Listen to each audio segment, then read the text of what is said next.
Diabetes ఉన్న వాళ్ళలో ప్రధానంగా ఈ స్కిన్ అలర్జీస్ ఎక్కువ వస్తుంటాయని చెప్పేసి విన్నాను మ్యామ్. అది వాస్తవమేనా? అంటే స్కిన్ డిసీజెస్ కావచ్చు, ఇట్లాంటి వీళ్ళలోనే ఎక్కువ వస్తుంటాయా ఏమైనా? క్రానిక్ స్కిన్ ఇష్యూస్‌కి డయాబెటిస్ ఒక రూట్ కాజ్. ఓహ్!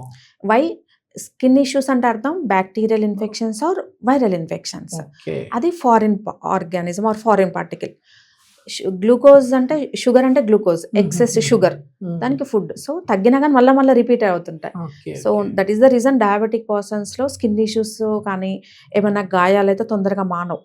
ఎందుకంటే ఆ బ్యాక్టీరియా వైరస్కి ఎక్సెస్ గ్లూకోజ్ అనేది ఫుడ్ లా పనిచేస్తుంది. ఓకే. సో వాళ్ళకి ఇయర్స్ టుగెదర్ 30 ఏళ్ళ నుంచి స్కిన్ ప్రాబ్లం ఉంది అని చెప్పే వాళ్ళు కూడా ఉంటారు.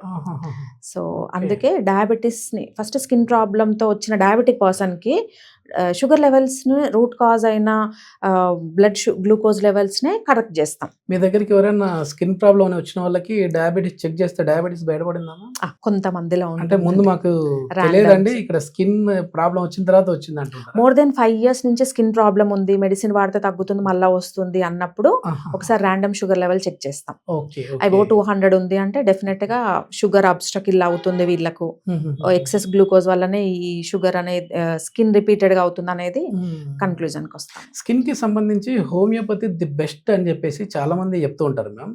సో ఎక్కడ కూడా ఈ సోరియాసిస్ కి తగ్గనివి డాక్టర్ కేర్ హోమియోపతిలో ఛాలెంజింగ్ గా తీసుకొని తగ్గిస్తూ ఉంటారు. ఏంటి ఆ హోమియోపతికి ఉన్న మహత్యం ఏంటి అసలు స్కిన్ కి? స్కిన్ అని హోమియోలో పార్ట్ వైజ్ గా డివైడ్ చేయమండి. స్కిన్, జాయింట్, హార్మోన్ అని. ఏ హెల్త్ ప్రాబ్లం అయినా ఎస్పెషల్లీ క్రానిక్ డిజార్డర్స్ కి హిస్టరీ అంతా తీసుకొని కాజ్ ఆన్సెట్ ఎక్కడ స్టార్ట్ అయింది, కాజ్ ఏంటి అనేది మేము ఫోకస్ చేసి హోలిస్టిక్ అండ్ ఇండివిజువలైజ్డ్ అప్రోచ్. కాబట్టి సక్సెస్ రేట్ కూడా హోమియోపతి తోటే. ఎక్కడ తగ్గని ఇష్యూస్ హోమియోతో సాల్వ్ అయినవి చాలా ఉన్నాయి. సో అందువల్ల ఇప్పుడు హోమియోని చాలా మంది చూస్ చేసుకుంటున్నారు.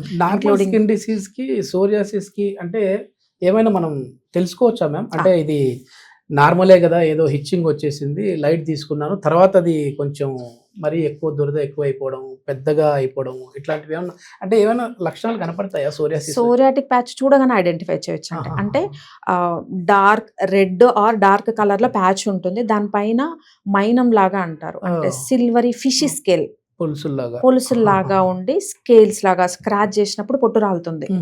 అండ్ విపరీతమైన దురద. సోరా అనే వర్డ్ కి అర్థమే దురద. ఏ స్కిన్ ప్రాబ్లం లో లేనంత దురద సోరియాసిస్ లో ఉంటుంది. సో ఆ నేమ్ టర్మినాలజీ కూడా సోరా మీన్స్ ఇచ్చింగ్. ఏ స్కిన్ ఇష్యూలో లేనంత దురద సోరియాసిస్ లో ఉంటుంది. అంత violent itching, silvery scales with red borders. ఇది characteristic feature of the psoriatic patches.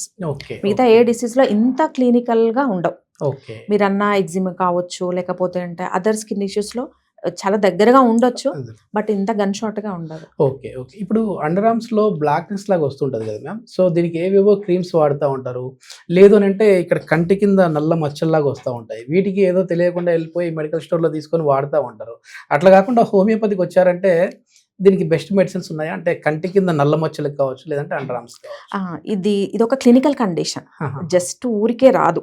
Body ఎప్పుడైనా సరే ఎక్స్టర్నల్ గా సిమ్టమ్ చూపిస్తుంది అంటే సంథింగ్ డిస్టర్బెన్స్ ఇన్నర్ సైడ్ నుంచే. ఎవరికి అండర్ ఆర్మ్స్ అండ్ నెక్ భాగంలో కింద డార్క్ గా ఉంటుందంటే ఇన్సులిన్ రెసిస్టెన్స్ ఉంది, డయాబెటీస్ కి దగ్గరగా ఉన్నారు, వాళ్ళలోనే ఇలాంటి అబ్నార్మల్ ఉంటుంది. ఫీమేల్ లో చూసుకున్నట్లయితే hormone imbalance, PCOD are hypothyroidism. ఏంటి మేడం భయపడి చేస్తా ఉన్నారు, మేమేమో నిద్ర లేక మా కంటి కింద ఇట్లా బ్లాక్ వచ్చింది అంటుంటారు కదా. డిసీజ్ కి క్లినిక్ అంటే డిస్టర్బెన్స్ కి చాలా తేడా ఉంటుందండి. డిస్టర్బెన్స్ అంటే మీరు నిద్ర లేకుండా వచ్చినవి మళ్ళీ రెస్ట్ తర్వాత అంతా క్లియర్ గా కనిపించదు కదా.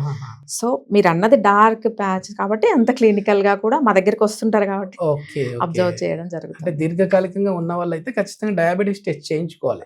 ఇన్సులిన్ రెసిస్టెంట్ ఉంటేనే ఇలా స్కిన్ అనేది అన్ఈక్వల్ డిస్ట్రిబ్యూషన్. మెడిసిన్స్ ఉన్నాయన్నా అంటే ఏమైనా ఇప్పుడు హోమియోపతిలో మేము చూస్తే సన్నటి గుండ్లు మాత్రమే ఇస్తా ఉంటారు. ఇట్లాంటి పూతల్లాగా కూడా ఉంటాయా? నో అండి, ఎక్స్టర్నల్ హోమియో ఉండదు, ఓన్లీ ఇంటర్నల్ ని కాజ్ని రెక్టిఫై Hmm. చేయడమే హోమియోపతి ట్రీట్మెంట్ తప్ప external supplements like external creams అవేమి పెద్దగా రికమెండ్ చేయం. ఓకే. దీనికి కూడా ఇప్పుడు ఇట్లాంటి బ్లాక్‌నెస్ పోవాలన్నా ఇవి ఇస్తారు. ఇంటర్నల్ పీల్స్ ఇంటర్నల్ ఇస్తాం. Okay. And okay. Sufficient rest, proper okay. Sleep. ఇప్పుడు చెప్పిన సమస్యతో ఎవరైతే బాధపడుతున్నారో సేఫ్ అండ్ పర్మనెంట్ సొల్యూషన్ కోసం ప్రయత్నం చేస్తున్న వాళ్ళు కింద స్క్రోల్ అవుతున్న నెంబర్కి కాల్ చేసి డైరెక్ట్గా సంప్రదించగలరు.